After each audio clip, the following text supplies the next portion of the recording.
Vanguard is an ever-changing game. For the last 3 years, we were playing standard format. However, Overdress ushers in a new era of Cardfight Vanguard, leaving standard to become V Premium.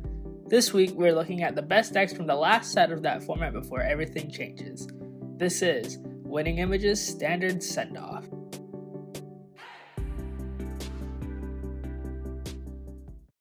Hey, how's it going, y'all? Back for the final day of Standard Send-Off, going over the Regalia deck. It's a really powerful deck out of clan selection because it has a real Vanguard and Regalia Wisdom Angelica.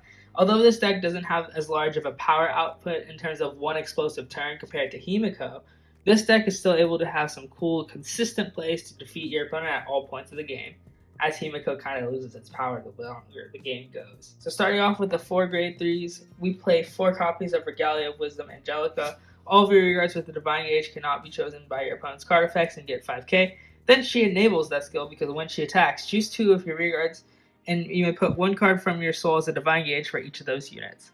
So just giving essentially 5k to your front row. And then finally, at the end of your opponent's turn, discard 5 Divine Gauges, heal damage. You rarely ever get that effect off in my opinion, but it's really good to help you stabilize at all points of the game. And I really like how this effect she just does everything on her own, and that goes into CEO Yggdrasil. So CEO Yggdrasil, of course, is the previous Regalia unit out of Divine Lightning Radiant, which gives all of your units with a Divine Gauge boost, and if it's on Vanguard Circle, during your opponent's turn, your rearguards cannot be chosen by card effects. So these 2 effects are really good, helping you play around some of the retire skills of Kagero and Narukami, as well as play around Lock, so you're able to get off your plays.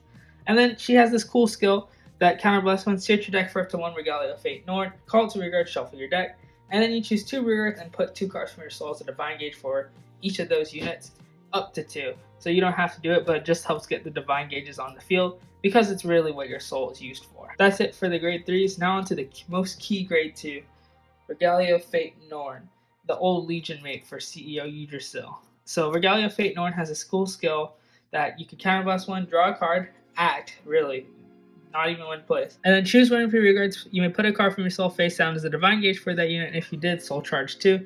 Really good, helps you get Divine Gauges on the field early as well, and then allows you to kind of fuel up your soul even more to put more Divine Gauges out. And then at the end of the battle that it boosted, because she enables her own skill, a unit with Regalia in its card name, you may discard a card from your hand and 1 of this unit's Divine Gauge, stand that boosted unit, and gets plus 10k and drive -1. So you can restand your Vanguard, or more importantly, restand CEO Yggdrasil with some critical pressure on the rearguard. Then we have 4 Twilight Hunter Artemis. Twilight Hunter Artemis has this cool skill that when its attack hits, you may put a card from your soul as a Divine Gauge for this unit, just putting some pressure down early on the board. And then it gets plus 10k for each of this unit's Divine Gauge, also during your opponent's turn, making it hard for them to attack and get over, because it's usually going to be like 20 to 30k. And then this ties into Demon Exorcism Regalia Thurd. At the end of the battle that it attacked or boosted this unit, if this unit has 1 or more Divine Gauges, you may move all of the Divine Gauges to 1 unit, put this unit into your soul, draw a card, helping you maintain advantage. But most importantly, when placed, it enables its own skill by you may put a card from your soul as a Divine Gauge for this unit. So it's really good, just being able to enable itself essentially and give yourself a way to maintain advantage and power up your Artemis should you have it on the field, because these are the main grade 2 attackers that you want out. And then for our tech grade 2, we play 1 Prometheus of Dancing Lights. Prometheus of Dancing Lights I still think is a really powerful card. Because Angelica only gives power to your rearguards, it needs a way to power up itself. So when this unit attacks, if your opponent's Vanguard is grade 3 or greater, 1 of your Vanguards gets 5k at the end of turn, giving your Vanguard another stage of guarding and for your opponent to guard. Then onto grade 1s, we have Oblation Regalia Var. Var has this cool skill that when it attacks or boosts, you may put a card from your soul as a Divine Gauge for this unit, and then once per turn, discard 1 of this unit's Divine Gauges, soul charge 3, and if you have a Vanguard with Regalia in its name, retire this unit and countercharge 1. This effect is insane. Because counterblast 1 for Yggdrasil and counterblast 1 for Norn, especially at all points of the game, can be pretty expensive because damage deny is so relevant. It allows you to get both of their effects off with 1 counterblast, making it that much more powerful of a card to get off. Then we have 2 of what I would think is the MVP. Supportive Sorcerer Cummonis.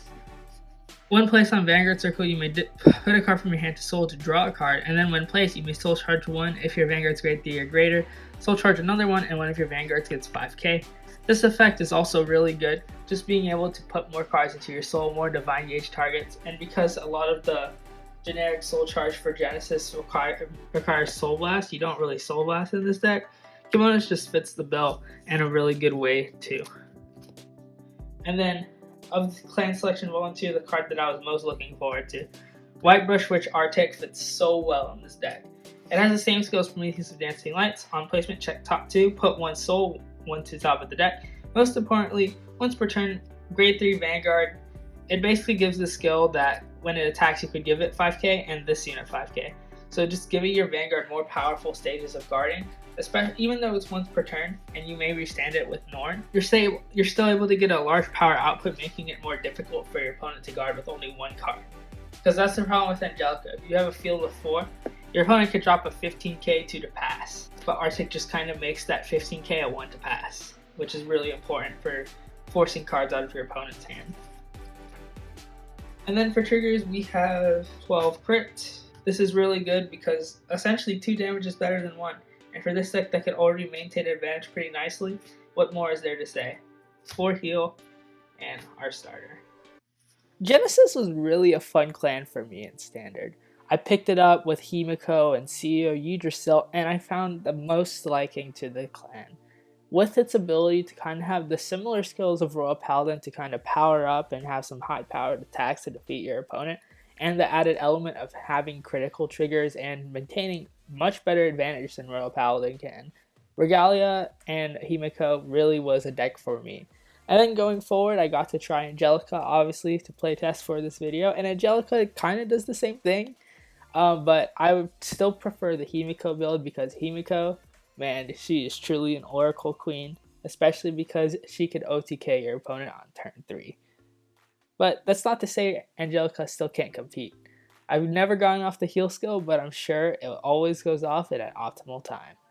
That being said, I want to thank you guys for watching Standard Send Off. I had a lot of fun playtesting and researching all these decks for you guys this past week, and it was a lot of fun to upload these, and I look forward to all the stuff that we're going to make together in Overdress.